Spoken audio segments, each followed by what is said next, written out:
Hello. Hello. Oh, hello. What's your favorite episode of Firefly? That's a good question. You know, I think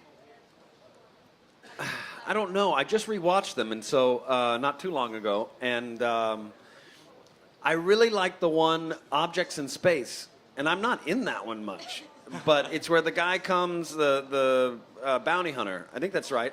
No, that one isn't Objects in Space. It's yeah, it is right where the bounty hunter comes and he gets on the ship. I love that episode. I don't do anything in it. I just sleep. I remember that episode was great. I remember getting to work and going down to the set, getting in my pajamas, basically, going to the set and saying, where is my bedroom set? Because it would just be a big open soundstage, and then there'd be little, walls over there and walls over there for these extra sets. We had our whole ship, but the little extra sets were off. And they said, there it is over there. So I went in and got into bed and just slept there until people showed up and were like, all right, we got to turn on some cameras now. I'm like, oh, all right, I just have to wake up. But the episode's great. I love the moment where where Captain Mao turns the corner and runs into the guy who's on his spaceship. And he just sort of stops and just looks at him like, why is someone on how are you even here? And then they just start fighting. It's such a neat Joss moment. Yeah. Thank you. Cheers.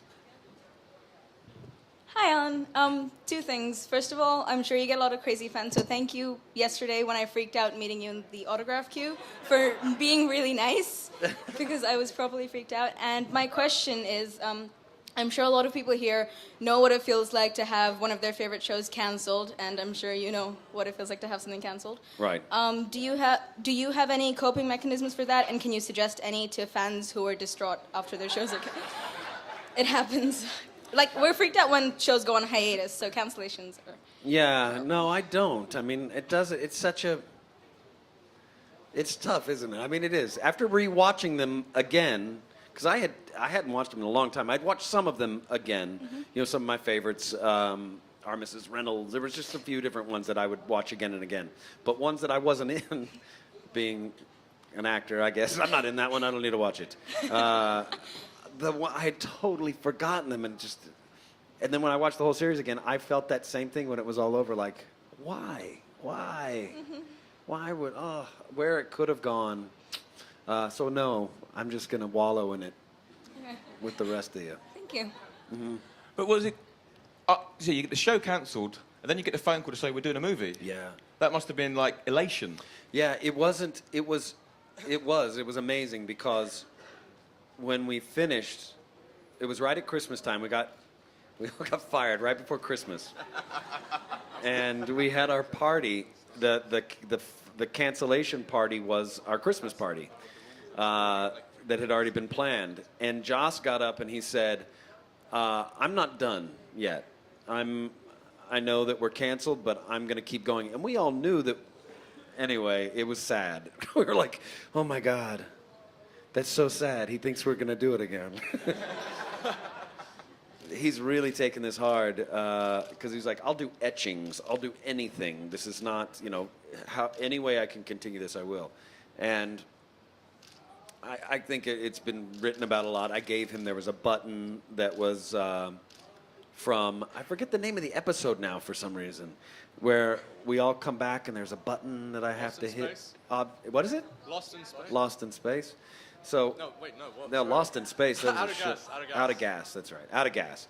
So I stole that when the show was over because it would come off really easy because it was the only thing on my thing that had just been attached because it was put on in one episode. So I pulled it off, and I had it, and I was thinking that I shouldn't be the one who has this. That Josh should, and I brought it. I fortunately brought it. I had no idea when I was bringing it. I brought it to his office and gave it to him. And he said it came right at the right moment because he'd just been trying to get it made into a movie, all just fighting for this thing. And it was not easy. And I gave him the button and said the line from the show, when your miracle comes, just hit this and we'll all come back. And to get the call to actually that he actually pulled it off was pretty amazing.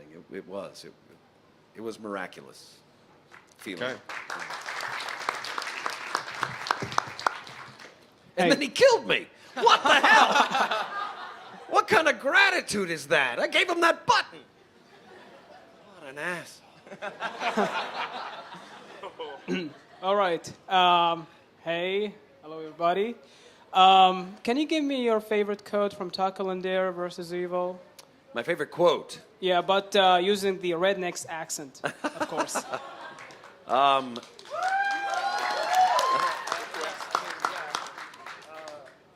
Nothing like being put on the spot, is there? I mean, it's not very. Well, it has been a doozy of a day. That is it. It's that when I have the cop. Yeah. You know, I'm gonna watch that movie tonight. Yeah, that was a lot of fun. That was a. Yeah, that was a lot of fun. Yeah. Hell of a movie, yeah. Thanks, man. Thank you. Okay. I couldn't help noticing as you were talking. Do you spend a lot of time at Nathan Fillion's house? You know, when I moved to LA to do Firefly, I didn't know anybody in LA. I didn't know anybody. I had an ex-girlfriend there, but she wasn't returning my calls. So really everyone I know in LA is from Nathan. Like I just hijacked all of his friends. I have some other friends, but mainly Nathan is like he's a really close friend of mine. So I'm not like over there all the time. I mean, but Do you actually live there? Do you rent a room off Nathan Fillion? I used to be at his house a lot more before Castle, but now he works all the time. So to be over at Nathan's house is you'd just be over at his house. He's not there. You'd just be hanging out in his house. Not as just much fun. two questions. I don't know, in War Stories, which is one of the ones where you featured most prominently, I don't know if you noticed this, and if you haven't, it might be something to look back on, but in the first 3 seconds, as they pan from Simon's face to Shepherd Book's, you might notice someone's legs hanging in the background against the wall. I was wondering if you could tell me anything about that? Or if not, could you possibly look into that for me? Because I can't find a reference to it anywhere on the internet, but it is definitely a pair of legs hanging from the ceiling. From the ceiling? From the ceiling. It's in the back of the infirmary against the wall. It's definitely a pair of legs. Well, there was a window there. Was somebody sitting on the steps? I think so. And it's through the window? No, it's against the back wall. Watch it again, you'll see. All right, I will. And, That's wild. Yeah, I did a double take when I saw it. In the comic, Better Days, right? Have you read them? The Firefly comics. Yeah. There was one I read for sure. I read the first few, and then I read the book, the thing that explained Shepherd Book. Yep. And I read the one that was about Wash, where Zoe comes in and With the child. yeah, she gets she's pregnant. Yeah. So my question was, if you, because all the spoilers are out the window, if you hadn't been killed Yes. in Serenity, what would be your ideal ending for Wash as a character? Well, I was looking forward to the pregnancy because we had already talked about it in one of the episodes, Yeah. and we had wanted to do that, and it was already getting good just talking to Gina about it because I was like, well, if you get pregnant, you can't go out and go on any of these heists anymore. And she's like, oh, I will be doing that. It's like, no, you won't. You got our baby. You're not going to go out on a heist and put yourself and our kid in danger. She's like, what do you want me to do? Sit on the ship? I'm not doing that. I'm going out. It's like, you're not over my dead body. So we already had it would have been so much fun. We were already arguing about our baby that didn't exist. So I would have liked that, you know. I was writing episodes. I was always writing episodes of Firefly and pitching them to Joss. I kept pitching, and some of my ideas ended up in the episodes. He would do these little shout-outs, like there was Balinese shadow puppets in one of the episodes, and because I kept talking about the origins of Wash, of whether or not he was in the war or not, and I said, this is what I want to do. Wash was in the war, but he was only in the war for 1 day. He flew and he got shot down, and he's in prison for the entire war. And he goes from prison camp to prison camp, reenacting war stories with Balinese shadow puppets. And I would do this ching ching chakong gong dong, and I would do this fake storytelling thing. And I wanted a lot of tattoos on my body. I had all sorts of ideas. I wanted an episode where I locked the keys in the spaceship, and couldn't get back in. And there were all sorts of great things that just didn't happen. So yes, I would like to have written a script that got made. All right. Thank you very much. Cheers. Hello, Mr. Len. Welcome to Dubai. Thank you. Thank you very much. I couldn't help notice about your accent isn't exactly someone from Texas. Or you actually go to a language specialist for your movies? Right. I went to a school in New York called Juilliard. That is it's a good school, I guess. One of the things about that school and why I mentioned it is because everybody who comes to that school comes from different places in the world, I guess. Yeah, definitely. And they knock your accent out of you. They take it away. They strip you down and build you back up. So it was really helpful to learn other accents and things for them to take it away. But it was never really that strong, just when I drank. Thank you. Mm-hmm. When you go back to Texas, does it come out? The southern does. drawl. It does. And I mean, what is that about? Why do we do that? Is that like you just... It's a comfort zone. I feel like yeah, I guess It's so. a comfort zone. When I'm on the phone with some of my friends back home, I just start talking a little bit like that.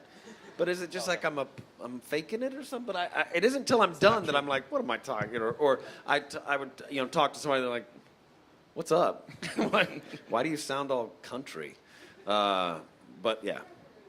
Hi, Alan. Hello. I would like to say, I know a lot of us mentioned the Marvel Cinematic Universe here with you, and I'm actually a writer for the website What Culture, and I was writing an article the other day, 5 actors who could play the superhero Ant-Man, and you were on my choices. Thank how you. would you like to play a character like Ant-Man? I think you're kind of hinting at it when you said Joss would put you in Avengers 2, introducing a new character.